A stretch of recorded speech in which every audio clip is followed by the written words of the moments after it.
this series, I have talked many times about the Hong Kong national security law and cases stemming from it. However, I never really explained how the law works and why it exists, as well as explain how the Hong Kong protests ended up and how the bill has its effect on Hong Kong.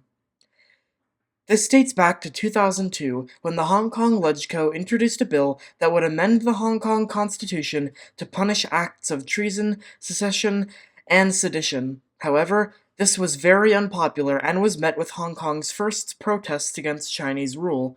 The protests eventually convinced members of the LegCo to oppose it, and the idea was dropped. However, in Macau, the bill was adopted rather quickly. To me, this shows a clear difference between Hong Kong and Macau in how they value their freedoms, but that's another video for another day. The idea of the national security law would not resurface until 2020, when COVID was making it harder to gather in groups for a protest. The Chinese government saw this as an opportunity and bypassed the Hong Kong LegCo. This law was implemented by China itself on Hong Kong. Originally, this sparked protests, with many starting to be willing to die to keep China out, and it caused support for complete Hong Kong independence to explode, with the concept of Lam Chao gaining momentum, which can be translated to embrace fry, or in other words, if I'm gonna fry, I'm gonna drag you down with me. Sort of like saying, if we burn, you burn with us, or if you're a Hunger Games fan. Fire is catching, and if we burn, you burn with us! On May 28, 2020, the Chinese People's Congress passed the law with a 2,878 vote to 1, with 6 abstentions. The law went into effect on July 1st, meaning protesters could now be arrested for any reason. Reactions to the law were swift, with US President Donald Trump condemning the law and introducing sanctions on Hong Kongese officials. Taiwan said that they would provide easier immigration for Hong Kongers, also saying this marked the end of the one country, two systems principle. The day the law was passed saw the last large-scale protest in Hong Kong, as the law made it easier for police to arrest protesters before the gathering had even happened. Small protests of around 1,000 to 500 people continued up until 2021, but this basically marked the end of the Hong Kong protests. Businesses tore down Lenin walls and other pro-democracy symbols, and, sadly, slowly, Hong Kong went quiet. Before we get into more of the international reactions, let's talk about what the law actually does. According to the BBC, quote, among other things, Hong Kong's national security law criminalizes anything considered as secession, which is breaking away from China, subversion, which is undermining the power or authority of the central government, terrorism, which is using violence or intimidation against people, and collusion with foreign or external forces. This means people can get arrested for what they say online, and protests are basically criminalized, with few exceptions. As well as that, Hong Kong can send some cases to be tried in mainland China. Beijing has said that it will only have that power in a tiny number of cases. Hong Kong has to establish its own National Security Commission to enforce laws, with a Beijing-appointed advisor. Beijing has the power over how the law shall be interpreted, not any Hong Kong or judicial body. This means that if the law conflicts with any Hong Kong law, the Beijing law takes priority. This means that the charter saying Hong Kong has freedom of speech is technically true on paper, but in practice this law overrides that. The law also states some trials will be heard behind closed doors.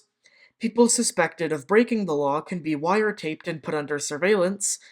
Management of foreign non-governmental organizations and news agencies will be strengthened. Damaging public transport facilities can be considered terrorism. Those found guilty under the national security law will not be allowed to stand for public office. Companies can be fined if convicted under the law. And the law will also apply to non-permanent residences of Hong Kong, basically meaning anyone in the world can be tried under this law, but can only be arrested if they enter Hong Kong. Most pro-democracy organizations have been shut down or removed. Many pro-independence activists The most influential being Claudia Mo, Joshua Wong, and Jimmy Lai have been arrested, and organizations like Apple Daily do not exist anymore. In March 2024, the Hong Kong government passed a law themselves to expand police powers, giving new powers to the government to investigate external interference of theft of state secrets, insurrection, and treason, with penalties of up to life in prison for those found guilty under those specific crimes.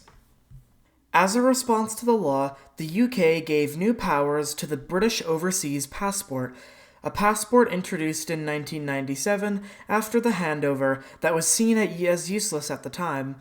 This passport now allows holders to live and work in the UK. After the law, over 550,000 people left Hong Kong as a response to it, including me. This resulted in a loss of tax money for the government. However, Hong Kong housing prices have now gone to more manageable levels because of this mass exodus. Recently, though, many people have been moving back to Hong Kong. Businesses also took notice, with many of them leaving Hong Kong or scaling back operations. Many in this case worried that the Hong Kong economy would fall, but thankfully, as the Chinese economy is basically in freefall, Hong Kong's is pretty stable, showing that the one country, two systems policy does have some importance for China. Overall, the city is just starting to show signs of getting back to normal, but it will never really be the same. Freedom of speech in Hong Kong is basically the exact same as in the mainland. In other words, doesn't exist. I remember seeing a lot of these ads when the national security law was being passed, and it even convinced me, showing that no one is immune to propaganda. But, unfortunately, this law has definitely ruined Hong Kong for the worse.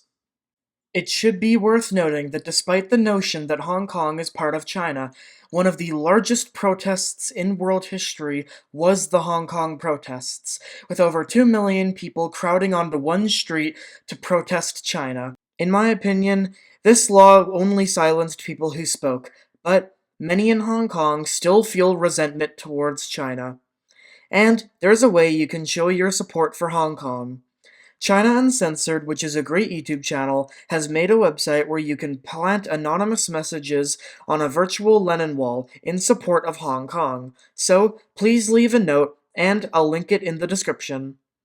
Though the city is silent, one thing's for sure, Hong Kong is not done yet.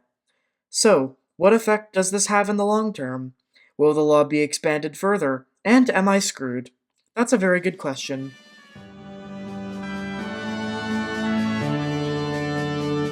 For the tears that we shed.